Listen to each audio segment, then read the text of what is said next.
Assalamualaikum warahmatullahi wabarakatuh. Selamat malam semuanya. Sekarang kita lagi ada di Studio Art Merta Galeri ya. Studio Art Merta Art Merta. Art Merta. Apa artinya itu? Art itu seni, merta itu diambil dari amerta. Amerta itu berkesan sih. Berkesan. Jadi art merta itu seni yang berkesan, doa sih doa. Oh, doa. Seni yang berkesan. Itu Amerta sendiri asal katanya dari bahasa Indonesia. Hah? Bahasa Indonesia, bahasa klasik. Bahasa klasik. Di KBBI juga ada. Oh, di KBBI juga ada. Oh, oke. Lokasinya ada di Pandeglang ya, di Pasir Pete ya, di dekat sama Gunung Karang. Nah ini di Gunung Karang Pak. Oh, ini di Gunung Karang. Oke. Ini di Gunung Karang. Dekat dari mana ya? Kita mau ngobrol-ngobrol. Sebelumnya kita mau kenalan dulu biar mereka mengenalkan dirinya sendiri. Yang pakai topi bulat dulu silakan, yang tuan rumah. Nama harus formal emang ya? Enggak bebas. Nama gua Ikhwan Sugianto. Saya asli Pandeglang. Keturunan Aceh Baduy. Enggak, Aceh Sunda. Aceh Sunda. Itu aja. Oke, satu lagi yang megang gitar siapa namanya? Nama gua Iqbal. Gua asli Sumedang. Rantau ke Serang udah lama, besar di Serang. Keturunan Sunda. Keturunan Sunda. Berarti tahu ya, tahu. Tahu Nggak Sumedang. tahu. Tahu Sumedang. Tahu juga tuh. Berarti gua sebut Iwan ini sebagai seorang apa? Seniman kah, pelukis kah, atau apalah? Sebenarnya untuk penyebutan itu sih gua membebaskan sih. Maksudnya ada yang ngomong lukis, ada yang ngomong silakan lah, bebas gitu. Ada yang ngomong pack boy, nggak apa-apa lah. Tapi asli tuh. Oh enggak. Jomblo 2 tahun. Oke, jomblo 2 tahun, nanti tinggal di calling aja. Berarti bebas ya. Tapi sehari-hari apa, ngelukis kah, apa menyenim? Seniman itu senim, menyenim. Melukis ya. Ya jadi kalau sehari-hari sih biasanya ya kalau nggak ngelukis, kalau nggak mainin handphone, kalau nggak mainin musik, ya semacam itulah. Berarti lebih banyak sehari-hari lukis, Iya. berhubungan sama chat. Ini Ya? boleh ngerokok ya? Boleh. Biasanya tayangan begini nih nggak boleh ngerokok, kita boleh. Hidup kebebasan. Hidup. Jadi sehari-hari main dengan lukis, terus apa aja biasanya yang dilukis? Kalau buat yang dilukis sih macam-macam sih. Ada, maksudnya medianya ya? Iya, medianya. Medianya ada kaos, kadang kanvas, kadang sepatu, kadang apa aja sih kayaknya. Celana dalam juga. Serius. Jadi Kalau apapun diliatin gak enak. apapun medianya bisa dilukis. Yang berbahan kain sih. Oh, yang berbahan kain. Kaos, sepatu, sempak, masker, kadang topi, ada topinya di bawah. topi. Itu kalau ngelukis itu kan medianya. Kalau bahannya sendiri sama, bahan seperti pelukis lain. Oh, kalau bahan catnya maksudnya. Kalau buat yang iseng-iseng kayak di sepatu sih itu mah cat tekstil ya. Tapi kalau buat ngelukis di kanvas gitu atau ngelukis di kertas, ada cat akrilik, cat minyak paling, sama cat watercolor, cat air. Oh, kalau Iqbal sendiri apa sebutannya? Jurnalis atau Apa ya? Kalau dibilang jurnalis udah nggak di media lagi sekarang. Oh, tadinya di media. Ya, tadinya di media.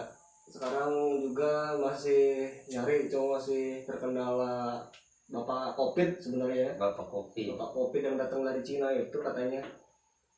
Covid dong. Segalanya terhambat terhambat. Yang tadinya mau dapat kerjaan, karena akhirnya tempat-tempat perusahaan media itu lagi coba nantilah nunggu steril dulu lah baru dilakukan Nunggu selesai dulu. Nunggu selesai dulu wabah ini. Berarti aktivitas sehari-hari ngapain? Aktivitas sih selain berbahan ya, masih ini lagi nyelesain tulisan sebenarnya. Lagi nyelesain tulisan, bukan karya ilmiah ya. Udah Opini. Ya bisa bilang opini. Kita melibatkan inilah narasumber juga sih sebenarnya. Entahlah tulisan apa, nanti setelah tulisan itu jadi baru gua kirim ke orang yang bisa ngedit tulisan gua yang berantakan itulah. Pokoknya menulis tadi ya sekarang aktivitas. Masih mencoba menulis. Saya coba selalu nulis, dan sekarang juga lagi bikin ruang idealis. Jadi Ruang ideal apa itu? semacam ruang kebebasan buat gua lah gitu kan. Artinya idealis seseorang itu belum tentu diterima oleh orang lain gitu kan. Jadi di ruang idealis di podcast maupun websitenya ini, nanti websitenya diisi tulisan, kemudian di podcastnya kita isi dengan konten-konten ya podcast ngobrol sama teman-teman entah siapapun itu gitu ya, yang punya pengaruh di kalangan masyarakat lah. Itu sih, itu bentuk dari bentuk ungkapan rasa gue lah, pengen merdeka lah gue. Kalau Iwan sendiri sebagai anak muda yang menekuni melukis ya, emang pilihannya emang pengen jadi pelukis apa emang gimana tadinya itu? Awalnya sih berangkatnya dari iseng sih. Berangkatnya tuh dari iseng gitu. Karena jenuh juga kan, awalnya emang seringnya main musik ya. Iya. Cuma karena ada masa jenuh gitu main musik, ngapain lagi ya? Jadi nyoba ngelukis, terus ngeliat lukisan abstrak, muaknya maksudnya itu lukisan berantakan doang gitu ya, terus kok mahal kan, brengsek gitu pada waktu itu. Dari situ sih awalnya. Tapi pas ngulik-ngulik akhirnya kejebak kan, jadi suka, jadi pengen nyari tahu gitu, jadi nyobain gitu sih Sampai sekarang. Dari tahun 2013. berarti udah 7 tahun ya, kurang lebih 7 tahun. Kurang lebih 7 tahun. Kalau melihat fenomena sekarang kan, generasi milenial ini lagi booming ya, generasi milenial mau ngapain, kemudian banyak orang-orang juga yang di luar sana sebetulnya kalau dibilang ini nih cara berekspresi atau emang passion atau emang kerjaan. Kalau misalkan ngelihat aktivitas sekarang sebagai pelukis, kalau saya melihat sih beberapa orang ketiganya ada gitu. Ada yang memang dia menganggap itu passionnya gitu, ada yang memang menganggap itu pekerjaannya, ada yang memang menganggap itu ruang idealis atau ruang idenya gitu ya. Ada macam-macam sih pelukis juga gitu. Dan saya punya beberapa teman ya, kayaknya semua kategori itu ada sih. semua kategori itu. Jadi nggak nentu ya. Nggak nentu. Kalau Iqbal sendiri Pak, nulis itu emang bagian dari emang passion di situ, apa emang pengen kerjaannya jadi penulis, apa emang sebagai tadi ruang untuk mengekspresikan diri? Sebenarnya gini, gue pengen cerita sih sebelumnya. Kalau nulis ini dimulai dari kegelisahan sih awalnya. Gue ngeliat teman-teman lisbu gitu ya, teman-teman yang bergerak di seni itu, mereka meluapkannya entah lewat teater, entah lewat lukisan, entah apapun itu, entah lewat musik segala macam. Sementara gue harus kayak gimana gitu. Jadi gue nggak sengaja menemukan ini ketika gue dulu tahun 2017 itu ya lahirlah sebuah organisasi yang bukan dari rahim mahasiswa, dan gue gelisah gitu. Teman-teman juga merasa gelisah gitu. Akhirnya gue harus ngapain, masa iya gue harus demo gitu kan, bukan gue banget gitu kan, masa gue harus teriak-teriak nggak jelas kan. Artinya gue harus cari media yang bisa mensalurkan si suara gue itu loh gitu kan. Gue bikin YouTube belum bisa pada saat itu, nggak ngerti segala macam, nggak ngerti yang namanya video atau sinematik lah. Akhirnya gue coba nulis, dan itu belajar sama mantan ketua umum gue dulu itu. Akhirnya gue megang koran dan segala macam, gue nulis lah, gue tulis lah kegelisahan gue itu sampai sekarang. Akhirnya ya beberapa waktu gue dulu jadi jurnalis, kemarin jadi jurnalis itu ya beberapa tersuarakan gitu ya, yang kayak kok ini kayak gini sih, kok pemerintah Kota Serang lamban sih dalam menanggulangi segala sesuatu fenomena gitu kan, masyarakatnya kayak gimana kok kurang diperhatikan. Akhirnya suara-suara itu dari benak gue itu keluar gitu lewat tulisan gitu, dan ada kepuasan sendiri ketika si tulisan itu bisa dibaca sama orang banyak gitu kan. Itu sih menurut gue yang bisa ngebayar sebuah tulisan gue itu. Kalau gue ngelihatnya banyak atau melihat atau mengalami beberapa hal, kemudian cerita dari teman-teman yang lain bahwa kebanyakan kita sebagai anak tentu kita punya keluarga, punya orang tua, dan kebanyakan orang tua hari ini itu pengennya anaknya itu kalau melakukan aktivitas yang jelas. Kayak misalkan kerja lah, kalau kerja ini harus jam jelas, masuk jam 7 pulang jam 4, kemudian pakai seragam dan lain sebagainya, yang mereka sebut itu adalah bekerja. Nah, kalau kalian sendiri melihat hal yang seperti itu gimana kira-kira? Apakah emang harus seperti itu? Apakah memang harus sesuai dengan apa yang kita inginkan? Gimana? Kalau yang gue lihat sih persoalan kerja gitu ya,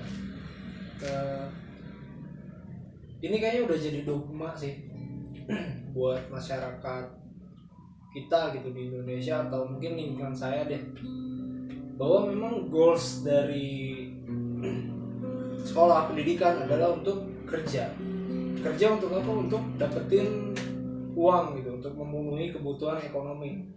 Tapi akhirnya ternyata bukan itu sih. Ternyata yang dimaksud adalah berpenghasilan. Cuman karena udah jadi dogma kerja ini ya harus kerja gitu, seolah-olah harus kerja, kuliah setinggi-tingginya, ijazah setinggi-tingginya, terus dapat pekerjaan, jabatan setinggi-tingginya, biar penghasilan sebesar-besarnya kan gitu. Cuman goals poinnya sebenarnya ya penghasilan sih. Cuman kadang ada yang memang berpikir sederhana, ada yang berpikirnya muluk gitu. Pokoknya harus dapat penghasilan yang banyak. Ada juga kok yang penting ada gitu, ya macam-macam ya. Cuman kalau saya pribadi untuk saat ini sih, saya di keluarga gitu ya, saya mencoba menyampaikan dan berusaha berkomunikasi gitu, bahwa sebenarnya bukan itu, tapi ya penghasilan minimal, seminimal-minimalnya untuk tahap awal gitu. Minimal saya mandiri dulu deh gitu. Kayak misalkan mau jalan kemana ya ongkos sendiri, minimal itu dulu. Simpelnya nggak minta uang dari orang tua lah gitu ya. Kalau lu Bang melihatnya gimana Bang fenomena itu Bang? Kalau gue ya itu balik lagi sih ke orangnya masing-masing gitu ya. Orangnya itu mau kayak gimana, apakah mau memperjuangkan apa yang dia lakukan selama ini dan dia suka, menurut dia itu berpotensi ke depannya gitu kan.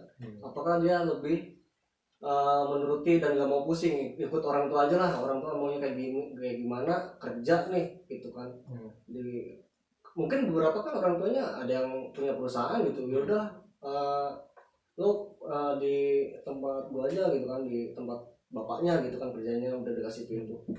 Tapi menurut gua enggak gitu kan. Artinya kalau gua yang gua alami ya selama ini, gua sebenarnya ketika kuliah di Serang 2014 itu udah jadi manusia bebas lah. Artinya terserah, ketika pindah aja dari Bandung ke Serang itu udah gitu, orang tuh enggak, udah di sini aja di Bandung terusin, enggak gitu kan. Jadi udah nyerahin ke anaknya semua. Lu anak cowok gitu, lo bisa milih yang mana yang baik, mana yang buruk, itu jalan hidup lo kan. Artinya semua manusia itu punya pilihan, mau ngambil jalan yang mana nih yang lo pilih. Dan gue lebih milih jadi mahasiswa di Serang itu pada saat itu.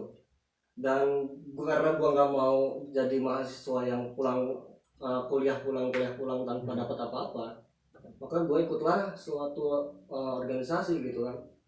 Jadi dari situ gue nggak berharap gue bisa jadi jurnalis gitu ya pada saat itu. Gue ya mikirnya pada saat itu ya gue fokus aja pada proses dan gue jalanin pada saat itu. Dan memang kebetulan banget waktu itu setelah mau lulus dan akhirnya ya karena itu juga, karena beliau yang membantuin saya masuk media ini ya saya bisa lulus juga gitu kan, segala dipertimbangin gitu kan. Ya artinya ya kembali lagi ke orang itu mau ngambil jalan yang mana gitu. Kalau menurut gua ya kalau lo punya keinginan dan lo yakin itu bisa berpotensi ya lakukan itu gitu. Tugas lo meyakinkan orang tua lo kalau yang lo lakuin itu benar dan itu bisa bawa dampak yang positif buat kita gitu.